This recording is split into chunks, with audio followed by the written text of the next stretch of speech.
دیکھیے ہماری بندگی جزوی ہے، نمازیں ہم پڑھ رہے ہیں، روزے ہم رکھ رہے ہیں، مسجدیں عالی شان بنائی ہیں، مدرسے بھی بہت بڑے بڑے بن گئے ہیں، واقعتاً اس میں کوئی شک نہیں، لیکن سوال یہ ہے کہ اوپر جو چھت ہے وہ تو کافرانہ ہے، قانون تو اللہ کا نہیں ہے، کتاب و سنت کے احکام تو نافذ نہیں ہے۔ ہاں نماز ہے، روزہ ہے، حج ہے، زکوٰۃ ہے، تو نماز اور روزہ تو ہندوستان میں بھی ہو رہا ہے، وہ تو چند ایک مسجدیں ہیں جنہیں وہ تاریخی اعتبار سے کہتے ہیں کہ یہ ہمارے مندر ہوتے تھے جنہیں مسجد بنایا گیا، ورنہ وہاں پر ہزاروں لاکھوں مسجدیں ہیں، آباد ہیں، لوگ نمازیں پڑھتے ہیں، کوئی روکتا ہے انہیں؟ ہم نے یہ ملک بنایا تھا کہ یہاں اسلام کا نظام قائم کریں گے۔ نماز تو آپ امریکہ میں جا کر پڑھیے، امریکہ کو کوئی اعتراض ہی نہیں۔ You have come here, you have purchased synagogues and churches and you have turned them into mosques.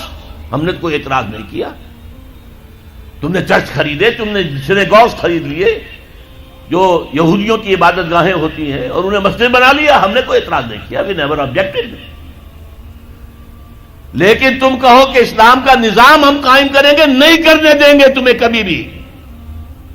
تم چاہو کہ تم اسلام کا معاشی نظام قائم کرو، کبھی اجازت نہیں دیں گے۔ تم چاہو کہ اسلام کی معاشرتی اقدار کو تم قائم کرو، کبھی نہیں کرنے دیں گے۔ یہ ہے اس وقت جو ہمارے ساتھ پیش آ رہا ہے معاملہ، پورا مغرب اس پر اڑا ہوا ہے، اسلامی نظام کہیں نہیں آنے دیں گے۔ ہاں نمازیں پڑھو، ہمیں کوئی اعتراض نہیں، روزے رکھو، تم روزے 30 کی بجائے 100 رکھو، ہمارا کیا لیتے ہو؟ تمہاری کمزوری ہو جائے گی، ہم تو تمہیں لیبر اسی وقت دیں گے جب پورے 8 گھنٹے کام کرو گے ڈٹ کر، اس میں کوئی رعایت نہیں کریں گے تمہارے ساتھ۔ بہرحال سوال یہ ہے کہ میں کیا کروں، کوئی راستہ ہے؟ دیکھیے کنویں میں، اب آج کل تو وہ کنویں اس طرح کے ہیں نہیں، دیہات میں تو ہے، کنویں میں کتا گر گیا، بلی گر گئی، مردار ہے کنویں کے اندر، کنویں کا پانی حرام ہو گیا، نجس ہو گیا، لیکن آخر کو راستہ تو ہے نا بھائی، اتنا پہلے تو اس کتے کو یا اس بلی کی لاش کو نکال کے باہر پھینکو، اور پھر اتنے ڈول اور نکال کر باہر پھینک دو، پھر وہ پانی صاف ہے۔ اس کا کیا نام ہے؟ کفارہ۔ اسی طرح رمضان کا روزہ تھا، آپ سے صبر نہیں کیا گیا، اپنی بیوی سے ہم بستری کر بیٹھے دوپہر کے وقت، روزہ ٹوٹ گیا، اب کیا ہے؟ اس کی گناہ کی کوئی بدل بھی ہے؟ ہاں ہے، 60 روزے رکھو اب متواتر پے بپے، 60 روزے، تب کفارہ ہوگا اس گناہ کا، تم نے فرض روزہ توڑ دیا۔ ہاں اگر نفلی روزہ تھا تو توڑ دیا تو صرف اس کی قضا دینی ہوگی بس، فرض روزہ اسے توڑ دیا ہے تو اس کے لیے تو 2 مہینے کے 60 روزے پے بپے رکھنے پڑے۔ تو اب ہم جو کفر کے تحت زندگی گزار رہے ہیں اور اس اعتبار سے اللہ کی نگاہ میں ہم کافر ہیں، لیکن سوال یہ ہے کہ جائیں تو کہاں جائیں، کریں تو کیا کریں؟ نظام کفر کا ہے، قرآن کہتا ہے وَمَن لَّمْ يَحْكُم بِمَا أَنزَلَ اللَّهُ فَأُولَٰئِكَ هُمُ الْكَافِرُونَ۔ جو لوگ قرآن کی، اللہ کی اتاری ہوئی شریعت کے مطابق فیصلے نہیں کرتے وہی تو کافر ہے۔ کافر کسے کہتے ہیں؟ اقبال نے کہا نا، بتوں سے تجھ کو امید ہے، خدا سے نو امیدی، مجھے بتا تو صحیح اور کافری کیا ہے؟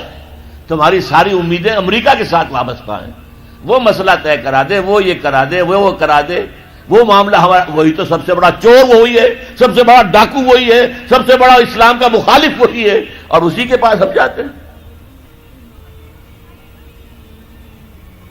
قرآن کا فتویٰ تو یہ کہ تم کافر ہو۔ ہاں انفرادی طور پر تم مسلمان ہو، اجتماعی طور پر قومی سطح پر تم کافر ہو۔ وَمَن لَّمْ يَحْكُم بِمَا أَنزَلَ اللَّهُ فَأُولَٰئِكَ هُمُ الْكَافِرُونَ۔ یہ 7واں رکوع ہے سورہ مائدہ کا، اور پھر فرمایا وَمَن لَّمْ يَحْكُم بِمَا أَنزَلَ اللَّهُ فَأُولَٰئِكَ هُمُ الظَّالِمُونَ۔ جو اللہ کے اتارے ہوئے قانون کے مطابق فیصلے نہیں کرتے وہی تو مشرک ہیں، اللہ کے حکم کو چھوڑ کے کسی اور کے حکم پر فیصلہ کر رہے ہو، اس سے بڑا شرک کیا ہوگا؟ اور تیسری مرتبہ فرمایا وَمَن لَّمْ يَحْكُم بِمَا أَنزَلَ اللَّهُ فَأُولَٰئِكَ هُمُ الْفَاسِقُونَ۔ وہی تو فاسق ہیں، فاجر ہیں، وہی تو سرکش ہیں، وہی تو باغی ہیں، وہی تو غدار ہیں اللہ کے، جو اللہ کی شریعت کے مطابق فیصلے نہیں کرتے۔ اب ان 3 آیتوں کی روح سے سمجھ لیجئے ہم کہاں کھڑے ہیں، کیا کر رہے ہیں۔ دیکھیے میں آپ کو ایک مثال دیتا ہوں، ہماری آبادی کا میں سمجھتا ہوں اکثریت تو وہ ہے جو نماز روزے کی بھی پابند نہیں ہے۔ ان چیزوں کا چرچا شہروں میں زیادہ، دیہات میں بہت کم رہ گیا، بہت کم، بہت کم۔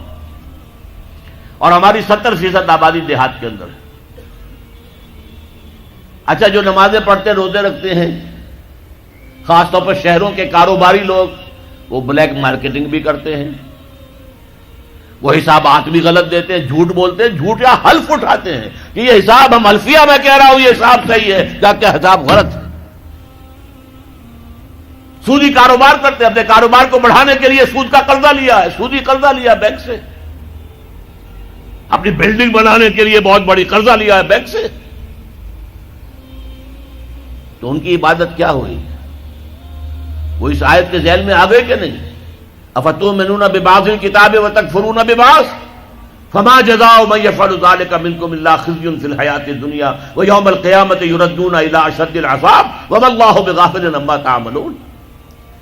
لیکن میں ان کو بھی چھوڑتا ہوں۔ فرض کیجئے ایک شخص ہے، نماز پڑھتا ہے پوری 5 وقتہ مسجد میں، رمضان کے روزے رکھتا ہے، اور بھی اللہ توفیق دیتا ہے، ایام 20 کے روزے رکھ لیتا ہے، یا ہفتے میں 2 روزے رکھتا ہے، سوموار کے اور جمعرات کے وغیرہ، زکوٰۃ دیتا ہے، کاروبار بھی سارے حلال کر رہا ہے، حرام نہیں کر رہا، سود میں بھی براہ راست ملوث نہیں ہے، نہ پیسہ سود پہ اوپر بینک میں رکھ کر سود کھایا، نہ سود پر قرضہ لے کر کوئی اپنا کاروبار بڑھایا، نہ کوئی اپنا کارخانہ لگایا، نہ کوئی اپنے بلڈنگ اونچی بنائی۔ پردہ بھی اس نے اپنے گھر میں بالکل شرعی نافذ کر دیا۔ وہ اس پورے اسلام پر کاربند ہے جس میں وہ کاربند ہو سکتا ہے اس وقت، لیکن وہ اس قوم کا فرد ہے جو قوم اللہ کے فتوے کے مطابق کافر قوم ہے، جو اللہ کے فتوے کے مطابق مشرک قوم ہے، جو اللہ کے فیصلے کے مطابق فاسق و فاجر قوم ہے۔ قوم کے فرد تو ہم اسی کے ہیں۔ چور کا ہاتھ تو نہیں کاٹا جا رہا، ڈاکوؤں کو وہ سزا تو نہیں جا رہی سورہ مائدہ میں جو آئی ہے، ان کے ہاتھ اور پاؤں مقابل سم سے کاٹ دیے جائیں، یا یہ کہ انہیں ملک سے باہر دفع کر دیا جائے، قتلوا تقتیلا، ان کے ٹکڑے کر دیے جائیں۔ ڈاکوؤں کو کوئی سزا ملتی ہے ایسے؟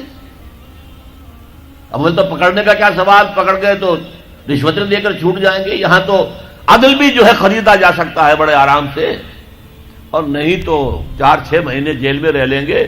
وہاں بھی ان کا بڑا راج ہوتا ہے، جو ڈاکو ہوں ان کی تو ہیبت ہوتی ہے، جیل کے صدری خود ان سے ڈرتے ہیں، ساری چیزیں حرام ان کے پاس وہاں بھی پہنچتی ہیں، جیل کے اندر نکل آئیں گے۔ اللہ اللہ خیر صلی اللہ، کہیں شرعی سزا دی گئی کسی ڈاکو کو؟ یہاں ابھی تو یہ بڑی بحثیں چل رہی ہیں، حدود کا قوانین جو بنائے گئے تھے وہ بڑی جلدی میں بنائے گئے تھے، کچھ خلا اس میں رہ گئے ہیں، لیکن اصل میں جو لوگ شور مچا رہے ہیں وہ ہیں جو کہتے ہیں کہ یہ اسلامی سزائیں وحشیانہ ہیں۔